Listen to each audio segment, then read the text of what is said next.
حضرت سیدنا جنید بغدادی رحمت اللہ تعالی کہ ایک مرید کو یہ بات سوجھی کہ اب وہ کامل ہو گیا ہے، پرفیکٹ ہو گیا ہے۔ جب بندہ اپنے پیر کے فیضان سے، بزرگوں کی تربیت سے کچھ اچھا کرنے لگتا ہے تو بعض اوقات یہ خیال آتا ہے کہ اب تو میں ہی سب کچھ ہوں، اپنے محسنین کو، اپنے استادوں کو، اپنے پیروں کو، اپنے مرشد کو بھول جاتا ہے۔ ایسا ہی کچھ اس کے ساتھ ہوا، اسے یہ فیل ہوتا تھا کہ میں پرفیکٹ ہو گیا ہوں۔ وجہ یہ تھی کہ اسے ہر رات ایسا دکھائی دیتا کہ فرشتے اسے سواری پر بٹھا کر جنت کی سیر کراتے ہیں اور طرح طرح کے میوے کھلاتے ہیں۔ آپ اس کے پاس گئے تو دیکھا وہ بڑے ٹھاٹ سے بیٹھا ہے، حالانکہ مرید تھا حضرت جنید بغدادی کا۔ آپ رحمت اللہ تعالی نے اس سے کیفیت پوچھی تو اس نے بڑے فخر سے اپنے بلند مقام اور جنت کی سیر کا ذکر کیا کہ جناب میں تو بڑے مزے سے روزی جنت کی سیر کرتا ہوں۔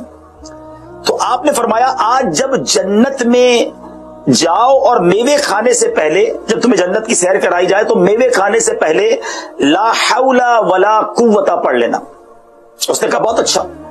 حسب معمول وہ جب میں جنت میں پہنچا تو اسے آپ کا فرمان یاد آ گیا خوابی کے عالم میں، تو اس نے لا حول ولا قوت الا باللہ پڑھا۔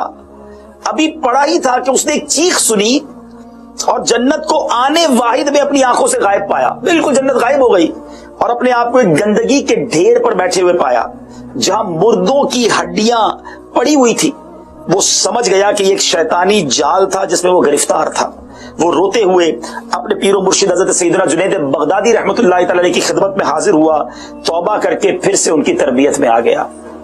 ناظرین، یہاں جو موضوع ہے وہ یہ ہے کہ بہت ساری چیزوں میں ہم جلد بازی کرتے ہیں۔ میں کوشش کروں گا اس ٹاپک کو اگلے 2-3 دن بھی جب بھی سلسلہ ہوگا کنٹینیو شروع میں کریں گے۔ ایک واقعہ آپ کو سنائیں گے کہ بعض اوقات ہم بہت جلدی فیصلہ کر لیتے ہیں۔ یہاں ٹاپک کیا ہے؟ خود کو با کمال سمجھنے میں جلد بازی، کہ میں بہت با کمال ہو گیا ہوں۔ بعض اوقات ہمیں لگتا ہے ہمارے اندر کمال آ گیا ہے، مگر ایسا ہوتا نہیں ہے، یہ کسی کا فیض ہوتا ہے۔ یا بعض اوقات وہ کہتے ہیں نا منہ میاں مٹھو بننے کی عادت ہوتی ہے، کچھ لوگ تعریف کر دیں تو ہمیں لگتا ہے جناب ہمارے سارے، حالانکہ ہمیں معلوم ہوتا ہے ہمارے اندر کتنی غلطیاں، کتنے عیب ہیں، وہ سب بھلا کر چند تعریفی کلمات کو سن کر اپنے آپ کو کچھ سمجھنے لگتے ہیں۔ ورنہ سچی بات تو یہ ہے کہ وہ امیر اہل سنت دامت برکاتہم العالیہ کا شعر ہے نا کہ تجھے تو خبر ہے میں کتنا برا ہوں، تو عیبوں کو میرے چھپا یا الہی۔ ایک جگہ اور لکھتے ہیں نا، ہوں بظاہر بڑا نیک صورت، ہوں بظاہر بڑا نیک صورت، کر بھی دے مجھ کو اب نیک سیرت، ظاہر اچھا ہے باطن برا ہے، یا خدا تجھ سے میری دعا ہے۔ اپنا باطن نہ بھولا کریں، اپنی اوقات نہیں بھولنی چاہیے، اپنے گناہوں کو نہیں بھولنا چاہیے۔ ہمارے بزرگان دین پتہ ہے کیا کرتے تھے؟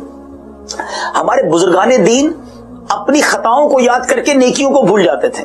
ہمارے یہاں ماجرا ہی بالکل الٹا ہے، ہم گناہ بھلائے بیٹھے ہیں، نیکیاں ساری یاد ہیں، برسوں پرانی نیکیاں بھی یاد ہیں۔ کسی سے ملاقات کرنے جائیں تو جناب وہ ہمیں 15 سال پرانی نیکیاں گنوا رہا ہوتا ہے۔ میں 15 سال پہلے حج پر گیا تھا، 10 سال پہلے فلاں نیک کام کیا، ہر سال عمرہ کرتا ہوں، پچھلے 4 سال 5 سال پہلے ہمارے علاقے کی مسجد میں اللہ کی رحمت سے چھت ڈلوا دی تھی۔ اب یہ 15 5 10 سال پرانی نیکیاں حضرت کو یاد ہیں اور بتائی چلی جا رہے ہیں۔ آج صبح جھوٹ بولا تھا وہ یاد ہے، آپ نے کل بدنگاہی کی تھی وہ یاد ہے، ہر منٹ ہر گھنٹہ ہم سے گناہ ہو رہے ہیں وہ یاد نہیں رہتے۔ پرانی نیکیاں یاد ہیں اور بار بار لوگوں کو بتاتے ہیں، اور یہ بتا کر سیٹسفائی بھی ہو رہے ہوتے ہیں کہ بھائی بڑی نیکیاں ہمارے پاس۔ نہیں جناب، کچھ بھی نہیں ہے ہمارے پاس۔ جلد بازی نہ کریں سیٹسفائی ہونے میں۔ اسلاف ہمارے بزرگان دین جو سراپا نیک ہوتے تھے، وہ ڈرتے تھے اللہ کی بارگاہ میں حاضر ہونے میں۔ آپ بتائیے نا، اولیاء کرام کے سردار کون ہیں؟ اولیاء کرام کے سردار شیخ عبد القادر جیلانی سیدی غوث اعظم ہے، مگر آپ کے بارے میں آتا ہے، آپ فرماتے ہیں لوگ کہہ رہے ہیں آج عید کا دن ہے، عید کا دن ہے۔ عبد القادر کے لیے عید کا دن وہ ہوگا جب وہ اپنا ایمان سلامت لے کر دنیا سے جائے۔ دے آر ناٹ سیٹسفائی، یہ سیٹسفائی نہیں ہوتے تھے، مطمئن نہیں ہو جاتے تھے، اپنے آپ کو باکمال نہیں سمجھتے تھے۔ آج کل کے دور کے حساب سے دیکھیں تو کسی نے ایک ٹرک راشن بانٹ دیا، کچھ لوگوں کو کھانا کھلا دیا، کسی کے گھر میں پیسے بھجوا دیے تو جناب بڑا کام کر لیا۔ یقیناً کام اچھا ہے، مگر مطمئن نہ ہو اور کرنا ہے، اللہ قبول فرما لے، اس کی دعا بھی کرنی ہے، شرمندہ بھی رہنا ہے کہ مولا جتنا کرنا تھا اتنا کر نہیں سکا۔ اللہ کرے کہ اس طرح کی چیزوں میں بھی ہم جلد بازی نہ کریں۔ ویڈیو دیکھنے کا شکریہ۔ اگر آپ چینل پر نئے ہیں تو سبسکرائب کر لیں اور ساتھ ہی ساتھ بیل آئیکن پر بھی کلک کر دیں تاکہ یوٹیوب ہماری ہر ویڈیو کا نوٹیفیکیشن سب سے پہلے آپ کو بھیج دے۔ جزاک اللہ۔